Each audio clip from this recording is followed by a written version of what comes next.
They say you can feel a part of you die when your twin does.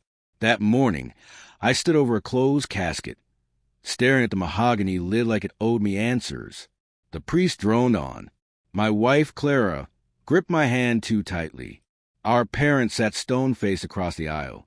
Everything was neat, curated grief, like they'd rehearsed it. Then my phone buzzed. Unknown number. One line. I'm not dead. That's not me in the casket. It came from Ethan's number. My heart didn't skip. It stopped. I stared at the screen so long my wife whispered, "Everything okay?" I nodded. Lied. "Where are you?" 3 dots pulsed. Then, "Can't say." They're listening. Don't trust your wife and our parents. 2 months earlier, we were planning a hiking trip to Black Ridge. Just the two of us. Something we hadn't done since college. Ethan said he needed it. Said he was suffocating. I thought he meant his job. I didn't know he meant them. Then he fell.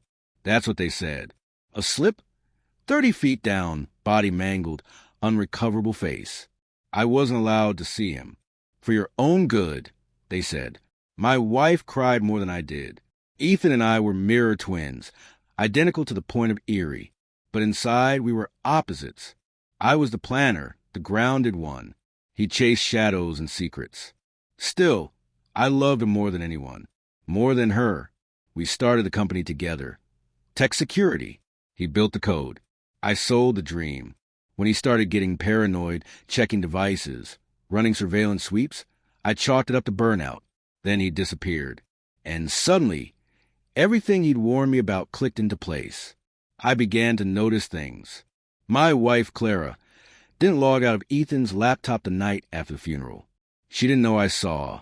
Her eyes lingered on our safe too long when she thought I wasn't watching. She had a new necklace I never bought. Our parents came into sudden wealth. New properties, offshore movements. I traced company funds and found a second holding account Ethan never mentioned. Empty days before his accident. I didn't confront. I listened. Silence is a weapon when you know how to use it. I started building my plan, the way Ethan built firewalls, layered, untraceable, patient. First, I went to his old apartment. I found an encrypted hard drive behind a vent. Inside, voice memos, journal logs, documents. He knew it. Uncovered plot. Our company was being used by my wife and our parents to siphon data to foreign buyers.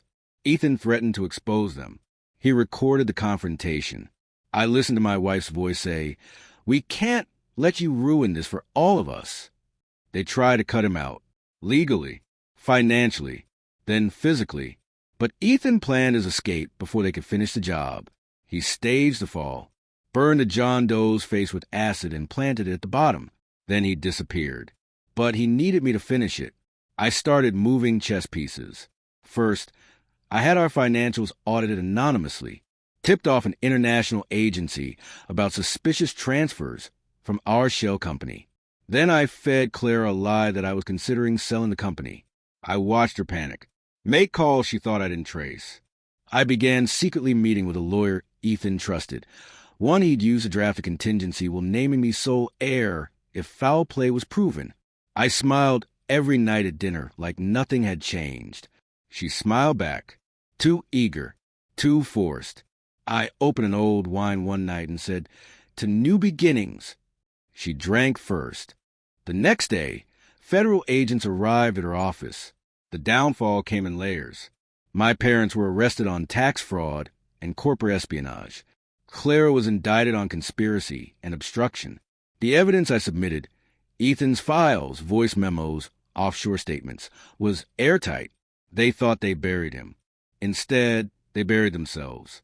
Their faces on the news weren't grieving anymore, just stunned. I met Ethan 3 days later in a cabin near the Canadian border. His beard was fuller, eyes sharper. He didn't hug me, just looked at me like he wasn't sure I was real. I handed him the company title, the cleared passport, and the second set of keys. "You sure you don't want to come?" he asked.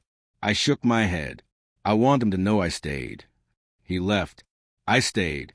The headlines changed from sympathy to scandal. I made public statements, but never too emotional. Let them paint me the loyal brother, betrayed CEO. Privately, I liquidated every asset they ever touched, donated the blood money to causes Ethan used to talk about, built something clean from the ashes. I don't visit the fake grave anymore. Let them rest with the lie they built. I think about my brother sometimes. Not the one they tried to erase, but the one who beat them at their own game. They underestimated the quiet one. We were twins. They killed the wrong man. And I made sure they paid for it in full.